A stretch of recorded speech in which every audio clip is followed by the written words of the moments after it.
Chapter 24, Royal Air Force Halton.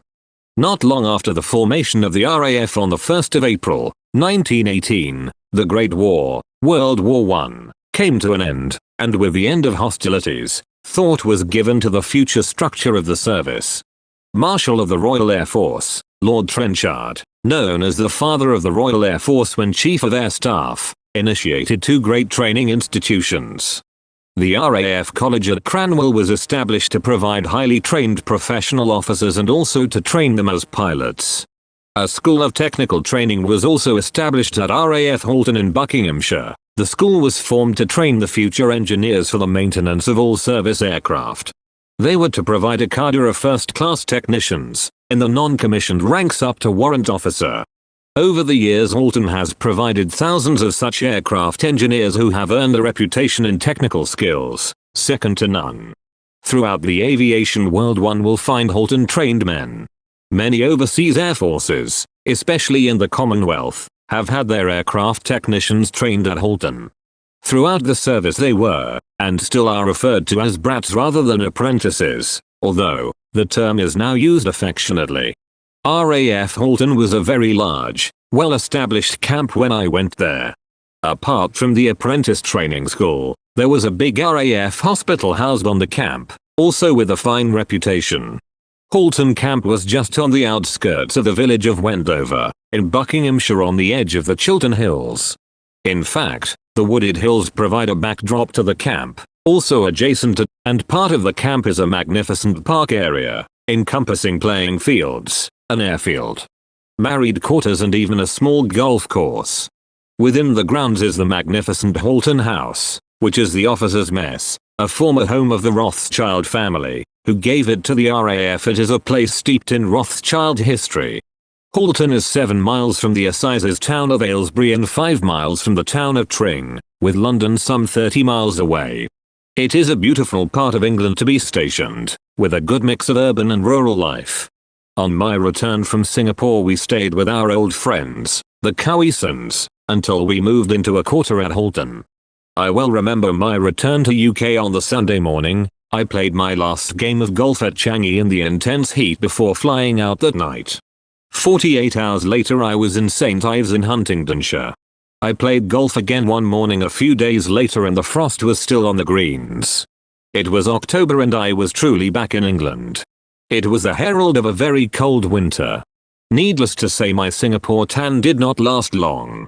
I had a month's leave due, during which we travelled up to Carnarvon for a week or so, and early in November I reported to Halton. There was to be a period of handover from my predecessor which was to last about a month.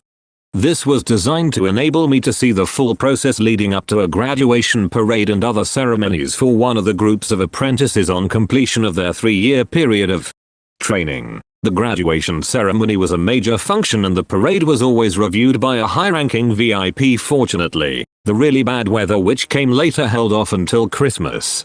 The passing out parade was of a very high standard and a great tradition of Halton, and as usual the apprentices put everything into this day, performing quite magnificently. The Air Officer Commanding-in-Chief, Technical Training Command, was Air Chief Marshal Sir Alfred Earle, himself an ex-Halton apprentice. He was a fine example of what a Halton apprenticeship could lead to.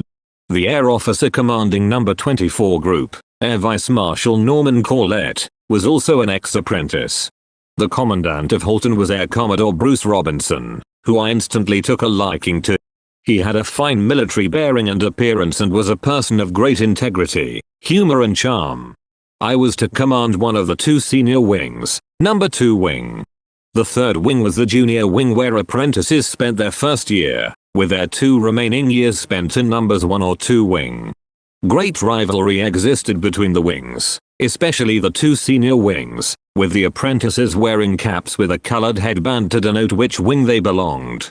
At the time I was there, we had some 1,500 plus apprentices in the 3 wings, but at one time they had been over 2,000. Each wing had 2 entries, comprising up to 300 apprentices each. The school organization, which included a large education complex where technical theory was taught, technical training workshops, and administration and accommodation in the domestic part of the wings. The camp was split in two by the main road from Tring to Wendover. To one side was the accommodation, barracks, parade grounds and also the hospital. On the other side was the training facilities, sports field and the airfield. The apprentices paraded each morning and marched, led by bands, across the main road and down to the training destinations. There were two excellent apprentice bands, a brass and a pipe band. The Halton bands were famous and appeared annually at many major events, including the Earl's Court Royal Tournament. The buglers played every year at the London Armistice Day service, at their cenotaph. Both bands were superbly trained and led by first-class warrant officer bandsmen. To my amazement, I was appointed president of bands, and for someone who, though a lover of military and pipe band music, did not understand one single note. Apart from my main duties as OC No. 2 Wing, I was president of school sports, a duty right up my alley, so to speak. The standard of sports was very high and I went to as many events as possible. Many of these were at other bases and, whenever possible, I flew there in one of the station Chipmunk aircraft. There were several of these and their prime purpose was to give the apprentices air experience. The pilots on the staff, such as I, provided the flying staff, apart from one officer who ran the flight. The reactions to flying by the apprentices was very interesting, with most very keen and wishing to get the maximum out of each short flight. Many were very apprehensive and just wanted to get it over with. Two events had a bearing on their choice, when you asked them what they wanted to do. Whilst I was at the Halton, the M1 motorway opened and they wanted to see that. Another event was the Great Train Robbery, which took place on the bridge on the main line railway near Halton. This spot became a popular choice to see from the air. These flying duties gave me regular flying, which was an enjoyable break from other duties. To return from where I started, before I formally took over as OC2 Wing, I had to visit No. 24 Group HQ near Chippenham in Wiltshire, for an interview with the AOC. Air Vice Marshal Norman Coslet, who had a rather fierce reputation. He was, as I wrote earlier, an ex-Halton apprentice and the previous commandant, before Air Commodore Robinson.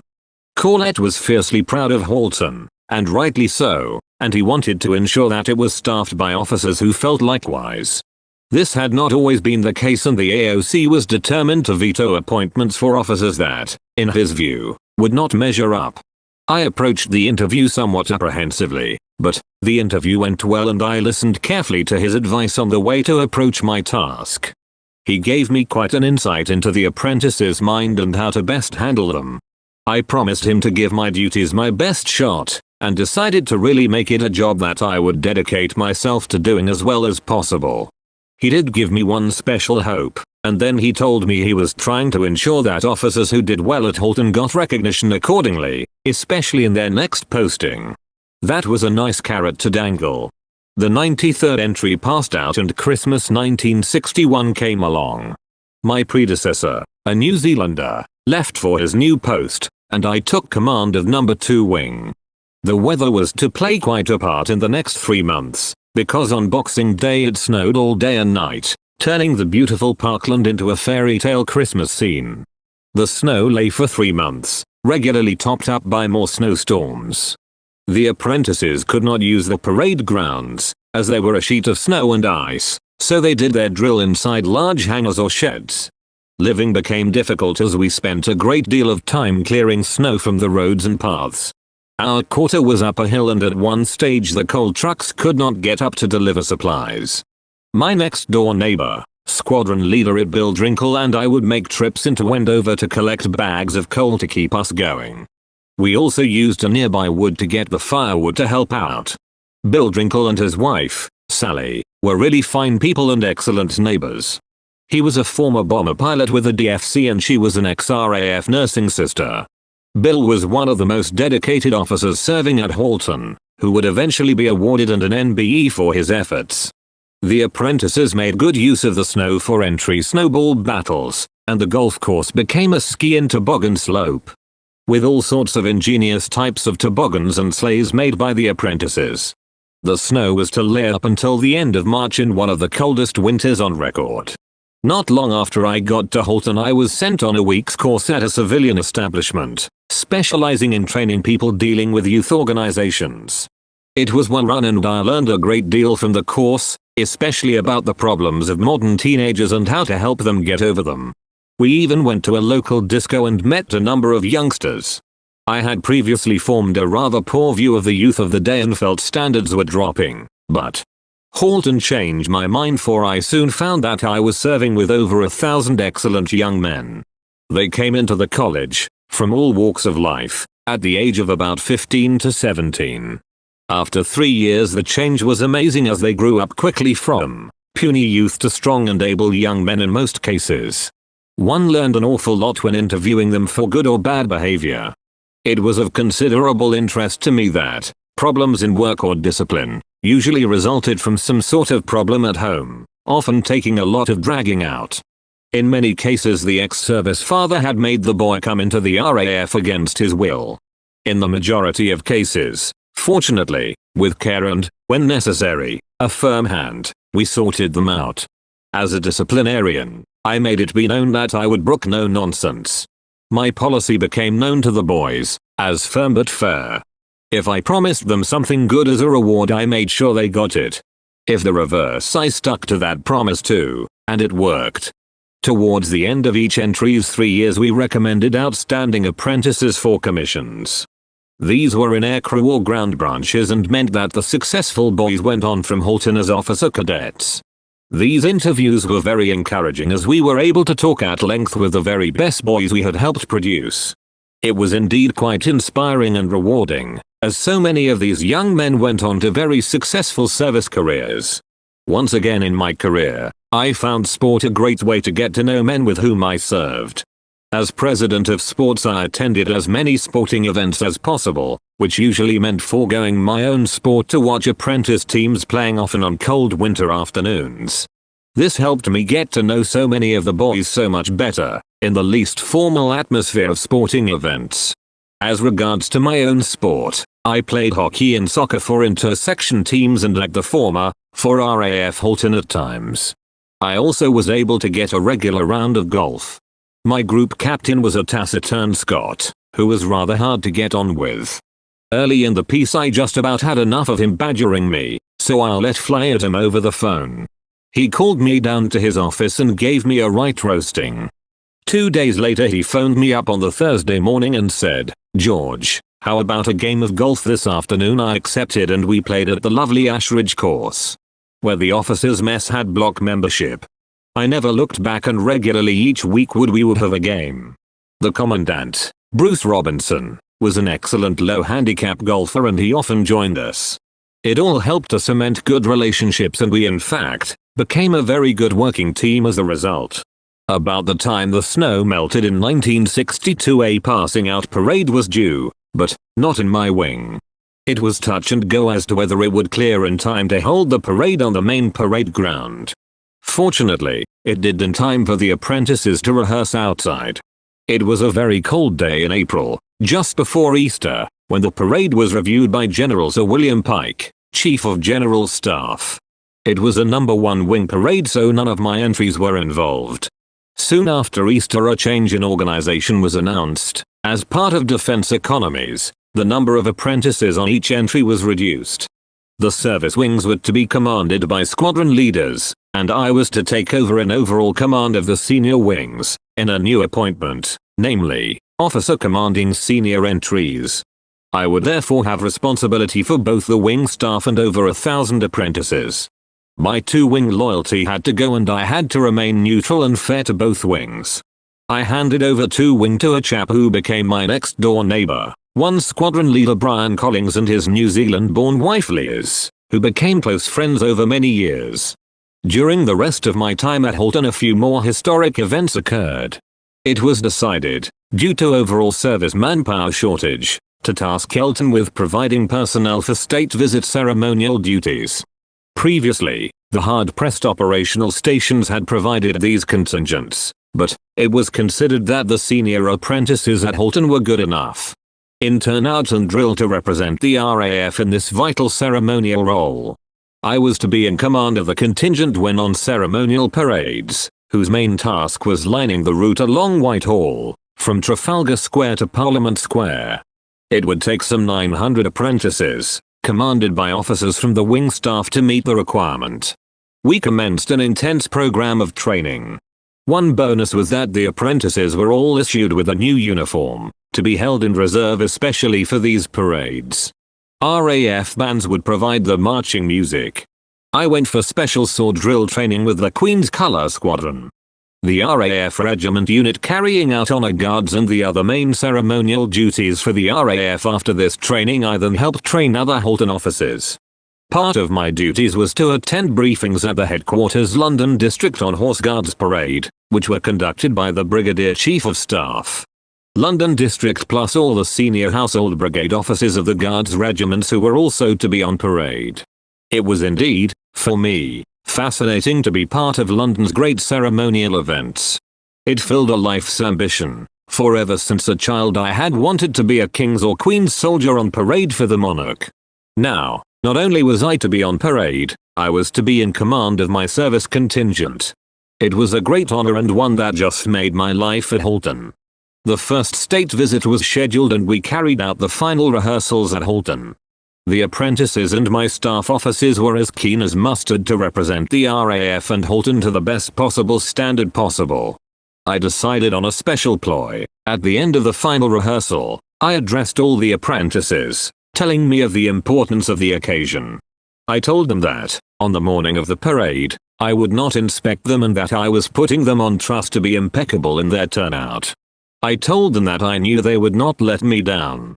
It worked wonders. I learned later that the night before the parade, the apprentices conducted their own inspection on one another to ensure that no one let the side down.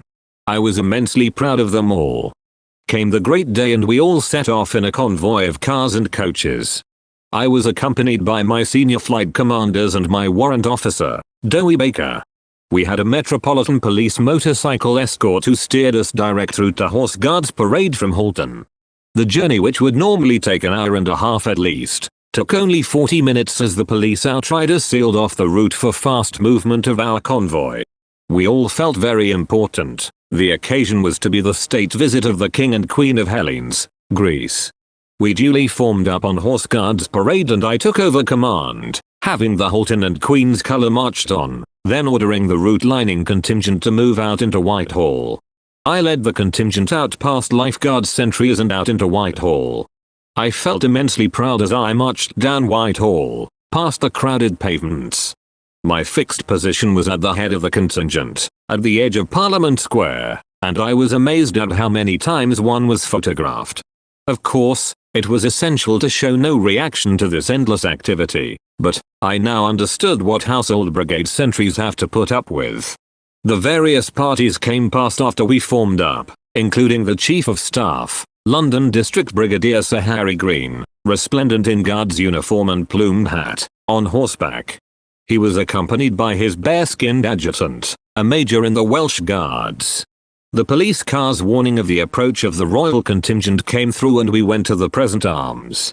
The Queen and King of Greece were in the lead carriage, followed by the Duke of Edinburgh and the Queen of Greece in the next. Various other royals and dignitaries, equerries and such followed in more carriages. The whole contingent was led, and followed by troops of the household cavalry. It always amused me that the household cavalry referred to the foot guards in their bearskins as hairy heads. In turn the foot guards referred to the cavalry as the donkey wallopers. It paid to keep close to the curb when all these horses and men came trotting by. I had been warned that the cavalry were no respecter of persons on foot. Finally, a few cars went past carrying other members of the royal family and their aides. It all seemed to go so quickly. In the event it was a great success and the Halton contingent received glowing praise. Bruce Robinson had taken Gladys with him to see the parade, then they went for a pub lunch. After the parade he wrote me a personal complimentary letter on my own performance. I was to carry out 3 more state visit route linings. One spin-off from all of the activity and my association with the Household Brigade was that I got 2 stand tickets each year for the trooping of the Colour Parade. On Queen's birthday on Horse Guards Parade. Gladys came with me 1 year and Valerie the next. The graduation parades were also, as stated earlier, Big events in the Halton calendar. Always we had a top VIP reviewing officer. During my stay at Halton we had Admiral Lord Mountbatten and Brigadier Sir John Hunt, of Everest fame, as reviewing officers. Both Gladys and I were always able to meet and talk with these great men. On one parade, Gladys was unable to attend, and Valerie stood in for her. She was to act as hostess to Air Chief Marshal Sir Alfred Earle. He spoke to me later and told me how well she had done, and that she would make an excellent service wife. She was delighted, and little did she know at the time, she was to do just that. The final list of parades I took part in was the R.A.F. Queen's Birthday Parade in 1962, which was held at Halton. The Queen's Colour Squadron trooped the colour and R.A.F. Halton provided the supporting wings on the parade, another grand Halton ceremonial landmark. On a smaller, but no less important ceremony, Halton provided a guard of honour for Her Majesty the Queen, when she paid an official visit to Aylesbury. R.A.F. Halton had the freedom of the city of Aylesbury, and we had close associations in many ways with the city and its officials. I appointed one of our smartest flight lieutenants, Don Spottiswoode, to be the guard commander. 100 senior entry apprentices provided the guard. Gladys and I had a prime spot to watch the ceremony and saw our beloved Queen inspect the guard of honor. It was performed perfectly by Don and his apprentices and was another signal honor for Halton. Our social life was good at Halton and we mixed with a wide variety of friends. Halton House, the officers' mess, was a grand setting for social events. Apart from the school staff, we had all the hospital officers and nursing sisters as members. The most distinguished R.A.F. specialists all came to Halton as part of their duties. We met a wide cross-section of medical skills during our stay. Some of the doctors were good golfers and we played regularly with them. Valerie had started work at a flight simulator factory in Aylesbury, working as a secretary. She was not happy there, for she had a nasty sort of a boss. One day she came home pretty upset with him and the way he treated her. She said she wished he was dead. Next morning she went into work to learn that he had died of a heart attack overnight. Poor girl, she was so upset at what she had said. Shortly afterwards she got a good break. Through a medical office friend we learned that a specialist at the R.A.F. hospital required a secretary. Valerie got the job and she settled into it very well indeed. It was only possible for her to be employed at Halton if she worked for a separate unit to the one I was on. The hospital job met that criteria. An additional benefit was that I was able to pick her up or take her to work on many days. In the summer of 1962 we took a month's holiday when the school closed down for its summer recess. We joined up with one of the other officers and his wife and drove in their car through France to stay in a rented villa in Spain. We stayed at a coastal village called Cala Palafrugell, about 80 miles north of Barcelona. Whilst there we took a day's visit to that lovely and historic city. Unfortunately, the weather was not as expected and hoped for, as it rained nearly every day. However, it was a break and we enjoyed the drive back very much. We made our way home via the Gorge de Tun in southern France and up into Germany. We stayed a few days at 2nd ATAF HQ with Freddie and Isabel Hazelwood, old friends from Kinloss days.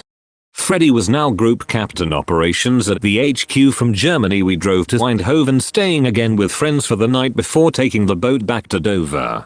Life continued at Halton with its ceaseless activities. I was quite relaxed in my job, as I had now proved myself and had good relationships all around. One of the main outdoor activities for the apprentices was to carry out a camp exercise in the Brecon Beacons in South Wales, a range of hills which provided a good challenge to the boys. They were in a tented camp, where they formed teams to carry out long treks over the hills, whilst carrying out various challenging initiative tasks. They met the challenge really well and provided a good means of finding the real leaders amongst them. I had never before been to this part of South Wales and found it an enjoyable outing for a few days. In the summer of 1964, the commandant was invited to take a team to the French Air Force equivalent of Halton, at Roquefort, and he invited me to be part of the team. We flew down to Roquefort in an R.A.A.F. transport aircraft and spent 4 days in the area. Apart from the French college, École Technique de l'Armée de l'Air, we were entertained by the mayor of La Rochelle, one of the many historic and picturesque seaside towns along the west coast of France. We found the French very interesting in the comparisons between their apprentice training and ours. Living standards at Halton for the boys was considerably superior to the French school. Our visit included demonstrations by their apprentices and visits to local places of interest, including the home of Martel brandy. Here we saw the whole distilling process and were given a substantial present to take home after having already sampled the same. It was a most enjoyable and interesting trip, especially with such a good leader as Bruce Robinson. Halton Camp had quite a few aircraft for the boys to work on. We had a model of just about every aircraft recently in service, but no longer acquired operationally. One very special aircraft was flown in whilst I was there, when it was decided to position an Avro Vulcan V bomber at the school. The problem was flying it into such a small grass airfield, with the longest run being only about 1,000 yards, at its extreme boundaries. The wind had to be a minimum of 15 knots in the right direction. We all crowded down to watch this historic fly-in, as the great jet approached a couple of times, on dummy approaches, and then came in on its final run. In the event it stopped well short of the far edge. It was flown in by one of the R.A.A.F test pilots from the experimental station of Boscombe down in Wiltshire. This day was a very exciting moment for Halton and a great acquisition for the school technical training. It was a bit different to see this big aircraft on the tarmac, against the little chipmunks we'll usually flew, or the gliders the boys their air experience in. I actually did my first ever glider flying at Halton, in fact, the only glider flying I ever had done. One of the traditions of Halton was the end of training prank. Every entry, a few days before graduation, got up to some new trick. They kept it very close to themselves and we were always left wondering what they would get up to next. Some of the larks were very inventive and humorous, some less so. The ones that stand out in my time were well worth recording. One entry put a whole load of colored detergent into the fountains on Trafalgar Square.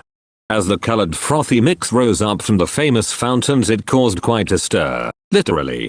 That one took some explaining, as did the time when a perfectly made, so-called unexploded bomb, was left in the Wendover station waiting room. In those days of no terrorism it all pasted off as a prank, albeit, holding the train services up 2 hours or so. It would not have gone down too well in these days of IRA outrages. One of the cleverest and funniest happened with one of my entries. During the dead of night the apprentices hauled a Spitfire and a helicopter up the couple of miles from the workshops to the parade ground, where the next graduation parade was to take place. They also laid out in perfect parade lineup 200 pairs of military boots. The Spitfire and helicopter were placed in the spots where the parade commander and reviewing officer normally stood. One prank they played on me was to remove my 50-foot high flag post and my pennant and position it quite prominently on the hillside overlooking Halton Camp. Another effort was to carve out in the chalk hills, near Whipsnade Zoo, the passing out entry No. 93, which could be seen 4 years later, along from the famous lion. Cut into the chalk in the same area. After the pranks came the graduation dinner, which the boys always put on. This was paid for by them, the staff. They had been trained but were invited as well. These were always lavish affairs held at a first-class restaurant in the area. Life was not all work and no play as Halton. Air Commodore Robinson departed on promotion to Air Vice Marshal, a popular advancement all round. His replacement was Air Commodore D.I.M. Strong, an ex-prisoner of war. He settled in quite soon, and since he was a keen golfer we got into a regular golf routine. I was nearing the end of my tour as Christmas 1963 came along with about 6 months to go. New Year's Day, I woke with a bit of a hangover after New Year's Eve partying. The phone rang rather early when we were still in bed. I wondered who would be phoning so early. It was Group Captain Bruce, the group captain in charge of administration at Halton. To my amazement, he congratulated me on being awarded an OBE. It came as a thrill and a great surprise. Gladys and Valerie were very proud of me. I had dedicated myself to my duties at Halton and this was the reward. Important events, such as the state ceremonial duties, had obviously played a great part. The day was taken up with buying my staff and friends drinks to celebrate. I got letters from the Commander-in-Chief, the AOC, and from many old friends congratulating me. I even got a telegram from old friends in New Zealand. I was justifiably proud in now having been decorated for a third time, which also meant another visit to Buckingham Palace. By amazing coincidence, once again the Queen was indisposed, and for the second time I was invested by the Duke of Edinburgh. It was another memorable occasion for Gladys and Valerie as they watched the famous investiture ceremony for the second time. Not long after Christmas I was called to Air Ministry to be interviewed for my next appointment. I went to see the officer in charge of wing commander postings in my branch. He was Group Captain David Hughes, who had been a close friend on my staff college course. He teased me a bit, saying, "I'm sorry about this next posting, George, but you're going to have to put up with going to Gibraltar to command number 224 Squadron." I was over the moon at this news, not only a flying job, but to command another squadron, and overseas as well. "Seriously," he told me, "you have done an excellent job at Halton and this is your reward." I was to leave Halton in June after refresher and conversion training and take command of the squadron in December that year. Naturally, Gladys and Valerie were quite thrilled at the news. One aspect of my recent successes was that Air Vice Marshal Cothlet had been true to his word when I started at Halton. He had, as readers will recall, promised me that if I did a good job he will do all he could to show his appreciation. He really done me proud. The time came for me to leave and be farewelled at a dining out night.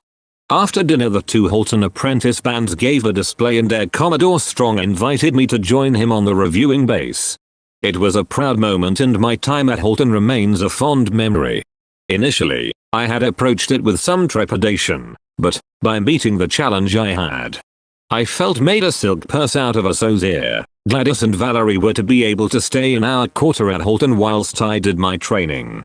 Firstly, I was to go to R.A.F Manby in Lincolnshire, for a 4-week refresher course on varsity twin-engine trainer aircraft. I was then to spend 6 months at the Shackleton Conversion Unit, at my old haunt, Kinloss. It would be great to visit all my old friends and places in the north of Scotland again. Firstly, I had to do the 4 weeks at Manby. I set off at the end of May for my training, looking forward to return to full-time flying again.